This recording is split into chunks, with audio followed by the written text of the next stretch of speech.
প্রধানমন্ত্রী নরেন্দ্র মোদীর দুর্গাপুর সফর ঘিরে হঠাৎই বিতর্ক। বিতর্কের উৎস বৃহস্পতিবার থেকে। ওই দিন দুর্গাপুরের নেহরু স্টেডিয়াম পরিদর্শনে এসেছিলেন সেল কর্তৃপক্ষ, সঙ্গে ছিলেন বিজেপির প্রতিনিধি দল। এর পাশাপাশি ছিলেন ইন্ডিয়ান অয়েল ও গ্যাস অথরিটি অফ ইন্ডিয়ার প্রতিনিধি দল। দুর্গাপুর ইস্পাত কর্তৃপক্ষের স্টেডিয়ামে সভা, সেল কর্তৃপক্ষ ছিলেন। বিজেপি প্রতিনিধি দল খুব স্বাভাবিকভাবেই থাকবে, কিন্তু ইন্ডিয়ান অয়েল কিংবা গেল কেন?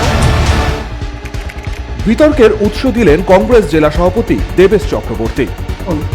নরেনবাবু হচ্ছেন একজন বেনিয়া প্রধানমন্ত্রী। তিনি আসছেন তার যে মৌরসি পাট্টা তার ব্যবসা করার ধান্দাতে। তিনি ভারতবর্ষের বুকে আদানি আম্বানি মতো বিভিন্ন ব্যবসাদারদের পুষেছেন।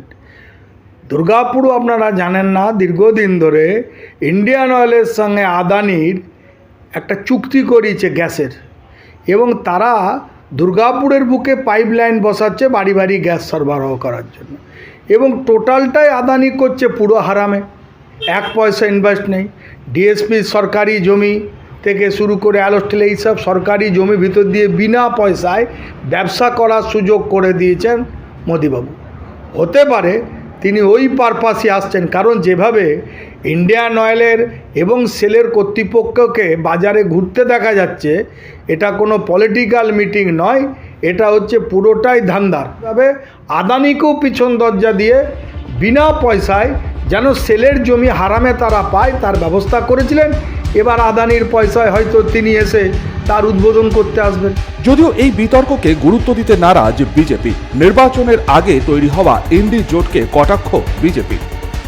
নাই পশ্চিমবঙ্গ তথা দুর্গাপুরে তাদের কোনো সংগঠন আছে, তাই নিউজে ভেসে থাকার জন্য মাননীয় যশস্বী প্রধানমন্ত্রী নরেন্দ্র মোদীজি আসছেন, ওনার নামে কিছু একটা বক্তব্য দিয়ে খবরের শিরোনামে ভেসে থাকার চেষ্টা করছে। কিন্তু এই কংগ্রেস তৃণমূলের সঙ্গে সেটিং করে দিল্লিতে বসে বিরিয়ানি খায়, মুম্বাইয়ে বসে বিরিয়ানি খায়, আর পশ্চিমবঙ্গে আসলেই বড় বড় কথা বলে এবং বিজেপিকে কী করে আটকানো যাবে সেই পরিকল্পনা করে। তাই সাধারণ মানুষ তৃণমূলের বিপক্ষে এই কংগ্রেস বা সিপিএমকে মনে করে না, কারণ জানে এদের রাজনীতি সেটিংয়ের রাজনীতি। ইন্ডিজোট এরাই বানিয়েছিল, এরা মিলেই এই সব ইন্ডিজোটের একটা খিচুড়ি পাকিয়ে আজকে হেরে গেছে, তাই এখন বড় বড় কথা বলছে এবং একটা বিতর্ক সৃষ্টি করে খবরের শিরোনামে ভেসে থাকার চেষ্টা করছে। আগামী 18ই জুলাই প্রধানমন্ত্রী দুর্গাপুরে আসছেন, এটা নিশ্চিত করেছেন দুর্গাপুর পশ্চিমের বিধায়ক লক্ষণ ঘোড়ই। শুক্রবার আসানসোল দুর্গাপুর পুলিশ কমিশনারেটের পক্ষ থেকেও নেহরু স্টেডিয়াম পরিদর্শন করা হয়। সেদিন কোনো সরকারি অনুষ্ঠান আছে কিনা সেটা না জানা গেলেও 2026-এর বিধানসভা নির্বাচনকে ঘিরেই যে নরেন্দ্র মোদীর আগমন এবং তাতে যথেষ্ট উৎসাহী বিজেপি নেতৃত্ব সাফ জানালেন লক্ষণ ঘোড়ই। আপনারা কয়েকদিন আগে শুনেছিলেন যে ভারতবর্ষের যশস্বী প্রধানমন্ত্রী আর তিনি দমদমে আসছেন। সেই দমদম ক্যান্সারে দুর্গাপুরে হয়েছে 18 তারিখে মোদিজি এই মাঠেই 19 সালে এসেছিলেন। আর আমাদের সৌভাগ্য দুর্গাপুরবাসীর যে মোদিজিকে 6 বছর পরে আমরা আবার এই নেহরু স্টেডিয়ামে পেলাম। এটা দুর্গাপুর মানুষের কাছে গর্বের বিষয়। মানুষকে আহ্বান করব 18 তারিখে এই মাঠে নেহরু স্টেডিয়ামে প্রোগ্রাম হবে।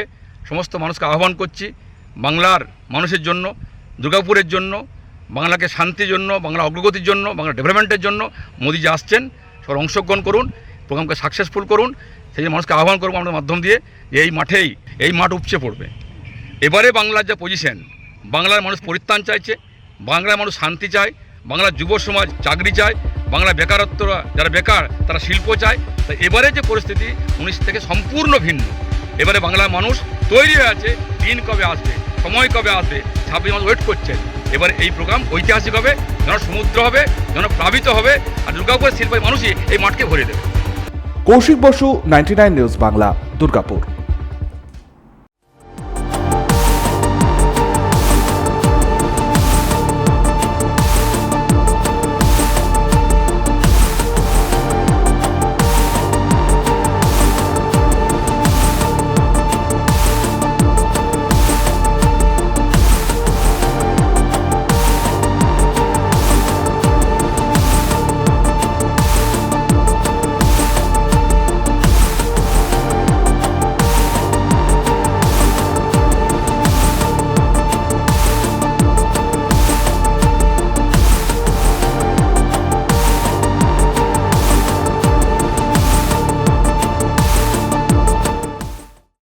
আপনারা দেখছেন 99 নিউজ বাংলা।